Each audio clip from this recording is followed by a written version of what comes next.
News కు స్వాగతం. ముందుగా హెడ్లైన్స్.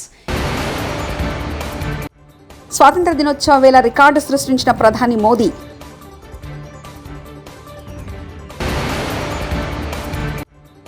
మా సిద్ధాంతం గాంధీ సిద్ధాంతం, మా వాదం గాంధీ వేదం సీఎం రేవంత్. తెలుగు వారంతా ఒకే రాష్ట్రంగా కలిసి ఉండాలని కలలు కన్నాం సీఎం చంద్రబాబు.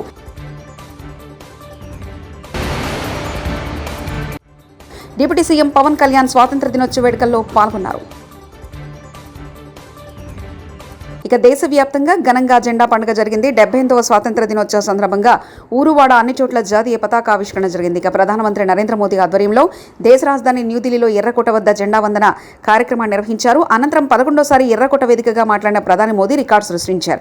ఏకంగా 98 నిమిషాల పాటు మాట్లాడి అత్యధిక సమయం స్వాతంత్ర దినోత్సవ ప్రసంగం చేసిన ప్రధానిగా నరేంద్ర మోదీ నిలిచారు. ఇవాళ సుదీర్ఘ ప్రసంగం చేయడంతో ఈ రికార్డు సొంతమైంది.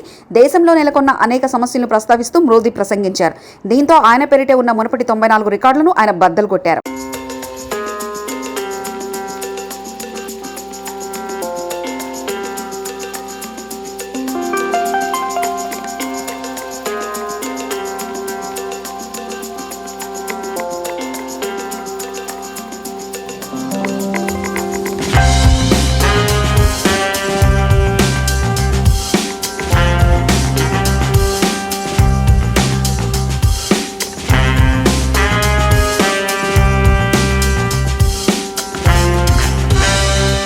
నేటి స్వేచ్ఛ స్వాతంత్ర్యాలు ఎందరో మహనీయుల త్యాగఫలమని తెలంగాణ ముఖ్యమంత్రి రేవంత్ రెడ్డి వ్యాఖ్యానించారు.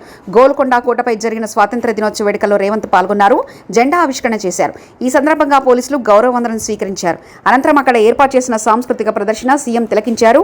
ప్రజలను ఉద్దేశించి ముఖ్యమంత్రి ప్రసంగిస్తూ తెలంగాణ సాధించుకొని దశాబ్ద కాలమైన రాష్ట్ర గీతం లేని పరిస్థితి మొన్నటి వరకు ఉందని సీఎం రేవంత్ అన్నారు.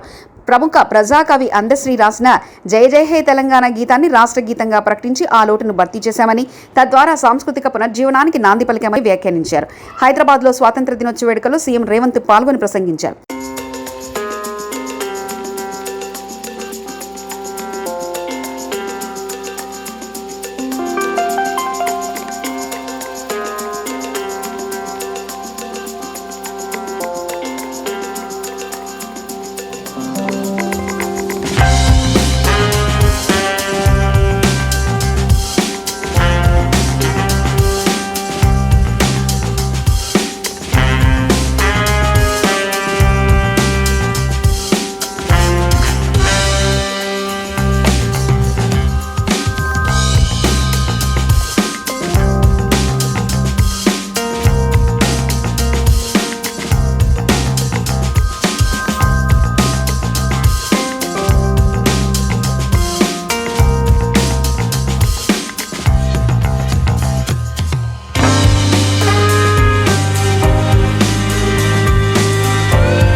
దేశంలోని తెలుగు వారంతా ఒకే రాష్ట్రంగా కలిసి ఉండాలని కలలు కన్నామని, 1946లో విశాలాంధ్ర ఉద్యమం కోసం పోరాడమని, పొట్టి శ్రీరాములు ప్రాణత్యాగంతో ఆంధ్ర రాష్ట్రం ఏర్పడిందని ఏపీ ముఖ్యమంత్రి నారా చంద్రబాబు నాయుడు పేర్కొన్నారు. 78వ స్వాతంత్ర దినోత్సవ సందర్భంగా గురువారం విజయవాడలోని ఇందిరాగాంధీ స్టేడియంలో జాతీయ జెండాను ఎగరేశారు.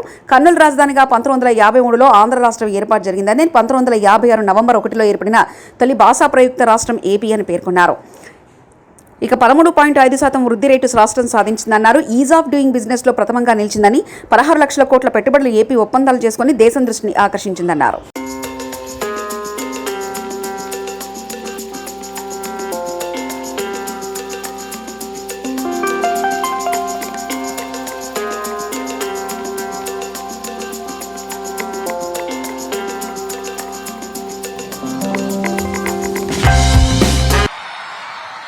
శుభ సందర్భాన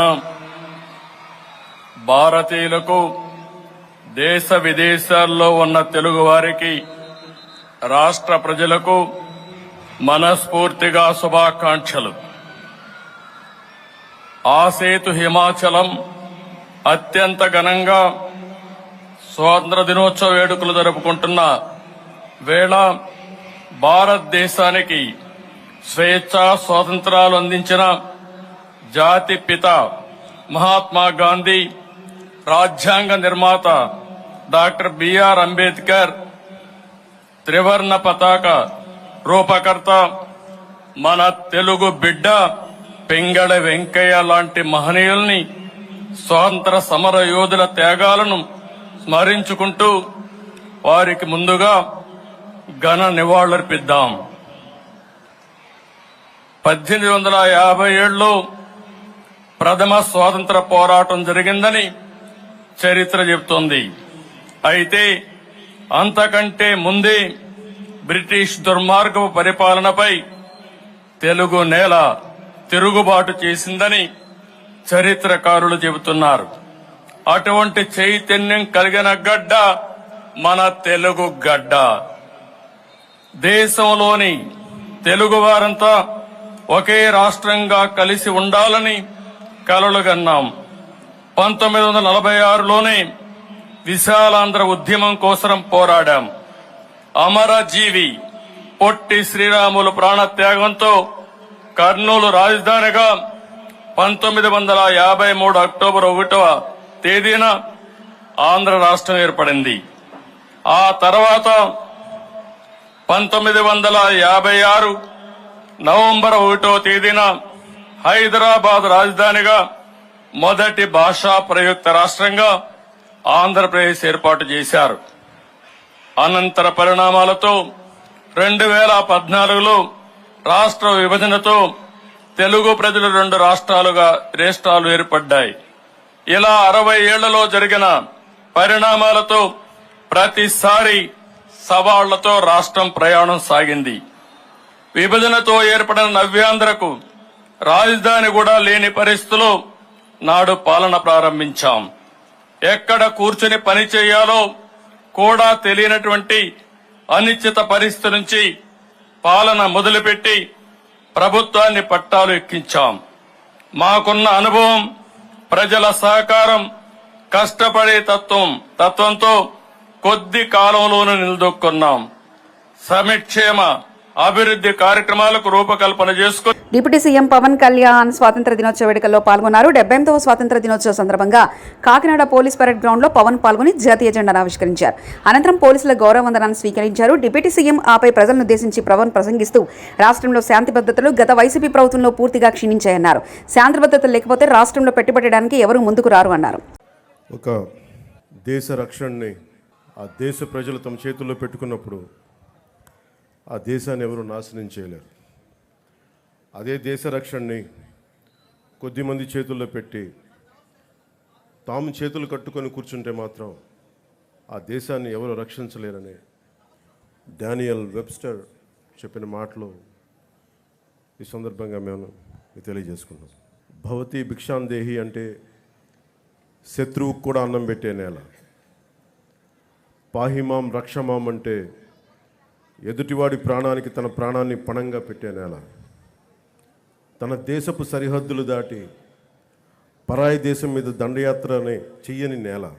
అలాంటి నేల మీద ముష్కర మూకలు దండయాత్రలు చేసిన ఈస్ట్ ఇండియా కంపెనీ, బ్రిటిష్ సామ్రాజ్యవాదులు ఈ నేల సంపదలని కొల్లగొట్టిన వర్తమానంలో నియంతృత్వ ధోరణితో ప్రజా జీవితాన్ని అస్తవ్యస్తం చేస్తూ ప్రభుత్వ ఖజానాన్ని, ఆస్తుల్ని దోపిడీ చేసిన ఎవరిని కూడా ఈ దేశ ప్రజలు కాలానుగుణంగా వీరందరికీ చాలా బలమైన గుణపాఠాలు నేర్పారు. అలాంటి ధైర్య సాహసాలతో నిండి ఉన్న నా భారతదేశ ప్రజలకి, నా అన్నదమ్ములకి, నా అక్క చెల్లెళ్ళకి, పెద్దలకి, పిన్నలకి, మహిళలకి, మబ్బుల్లో పరిగెత్తే పిడుగుల్లాంటి యువతీ యువకులకి 78వ స్వాతంత్ర దినోత్సవ శుభాకాంక్షలు. ఈ వేడుకలకు విచ్చేసిన ప్రజాప్రతినిధులు, అధికార అనధికార ప్రముఖులు, జిల్లా ప్రజలందరికీ నా హృదయపూర్వక స్వాతంత్ర దినోత్సవ శుభాకాంక్షలు. ఒక దేశపు ఆర్థిక పురోగతి, దానికున్న సహజ వనరులు, మానవ వనరుల కంటే కూడా ఆ దేశాన్ని నడిపిస్తున్న నాయకుల సమర్థత, సమగ్రత, ప్రతిభ, వారి దార్శనికత మీద ఆధారపడి ఉంటుంది అని నాని పాల్కీవాలా గారు చెప్తారు. ఈ 78 ఏళ్ల కాలగమనంలో అత్యంత కష్టకాలంలో విభజన కల్లోలాలని తట్టుకుంటూ దేశ సమగ్రతని కాపాడుకుంటూ డ్యాములు కట్టి కాలువలు తవ్వి హరిత విప్లవం కోసం రంగం సిద్ధం చేసిన పండిట్ జవహర్లాల్ నెహ్రూ గారు ఉన్నారు. జై జవాన్ జై కిసాన్ నినాదంతో దేశాన్ని ముందుకు నడిపించిన శ్రీ లాల్ బహదూర్ శాస్త్రి గారు ఉన్నారు.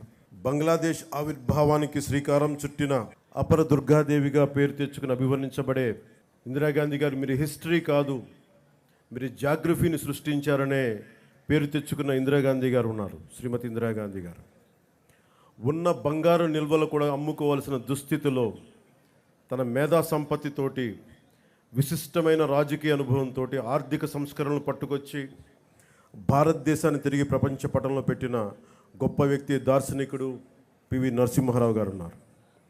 ప్రతి దశాబ్దానికి భారత భూభాగం మీద దండయాత్ర చేసే శత్రు దేశాలకి, వాటిని నడిపించే నాయకులకి వారి దేశ 5 ఏళ్ల వైసీపీ పాలనలో సామాన్యుడు ఎన్నో కష్టాలు పడ్డారని ఆంధ్రప్రదేశ్ ముఖ్యమంత్రి నారా చంద్రబాబు నాయుడు పేర్కొన్నారు. పేదవాడికి ఆకలి తీర్చడమే తమ ప్రభుత్వ లక్ష్యమన్నారు. పేద ప్రజలకు కడుపు నిండా అన్నం పెడితే ఎంతో మానసిక ఆనందం కలుగుతుందన్నారు. గతంలో తెలుగుదేశం ప్రభుత్వం ఏర్పాటు చేసిన అన్నా క్యాంటీన్లను వైసీపీ ప్రభుత్వం అధికారంలోకి వచ్చిన తర్వాత మూసివేసిందన్నారు. రాష్ట్ర వ్యాప్తంగా అన్నా క్యాంటీన్లను ఏర్పాటు చేసి పేద ప్రజల ఆకలి కష్టాలు తీర్చే ఉద్దేశంతో తాము ప్రభుత్వం ముందుకెళ్తామన్నారు.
తిరుమల శ్రీవారిని సినీ నటుడు రాజేంద్ర ప్రసాద్ దర్శించుకున్నారు. గురువారం వీఐపీ ప్రారంభ విరామ దర్శన సమయంలో ఆయన స్వామివారి సేవలో పాల్గొన్నారు. తిరుమల తిరుపతి దేవస్థాన అధికారులు రాజేంద్ర ప్రసాద్కు స్వాగతం పలికి దర్శన ఏర్పాట్లు చేశారు. అనంతరం పండితులు ఆశీర్వచనం చేసి స్వామివారి తీర్థప్రసాదాలను అందజేశారు.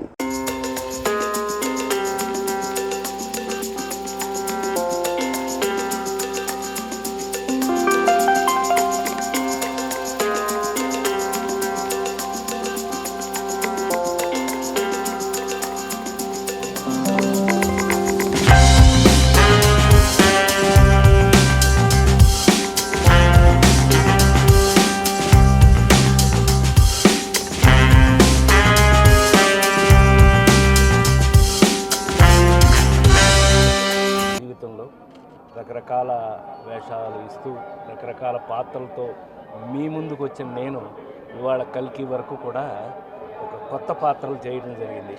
అందులో భాగమే ఇదొకటి. ఇప్పుడు చేస్తున్న మంచి అంతా స్వామి, మన చేతిలో ఏమీ లేదు. అది అప్పుడప్పుడు ఆయనకి థ్యాంక్స్ చెప్తూ ఉండాలి.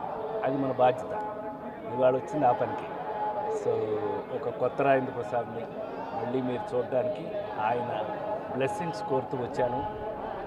మీ అందరికీ తెలుసు, ఆయన వేసిన భిక్ష రాజేంద్ర ప్రసాదము, ఆ కాటేజ్ కూడా ఎలా ఉందని అప్పుడప్పుడు చూడటం నా బాధ్యతగా, స్వామివారికి రోజు కరెక్ట్గా జరుగుతుందో లేదో చూడాలనే బాధ్యతతో స్వామివారి ఇచ్చిన బాధ్యత నెరవేరుస్తూ మీ అందరూ కూడా జీవితంలో ఒక కొత్త వెలుగులతో, కొత్త జీవితాలతో బాగా కష్టపడి, అందరూ కష్టపడిందే తినొద్దండి, అరగదు. కష్టపడి తింటేనే అరుగుతుంది. ఇప్పటివరకు నేను పనిచేస్తూనే ఉన్నాను. షూటింగ్ నుంచే వచ్చాను, షూటింగ్కే వెళ్తాను.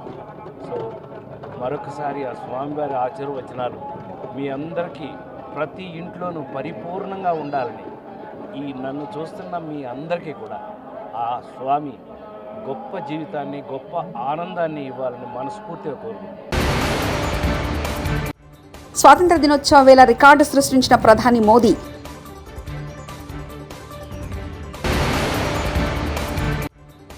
మా సిద్ధాంతం గాంధీ సిద్ధాంతం, మా వాదం గాంధీ వేదం CM Revanth.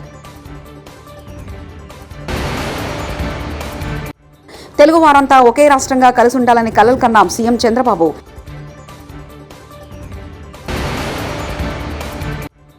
Deputy CM Pawan Kalyan స్వాతంత్ర దినోత్సవ వేడుకల్లో పాల్గొన్నారు. ఇవి బులెటిన్ విశేషాలు.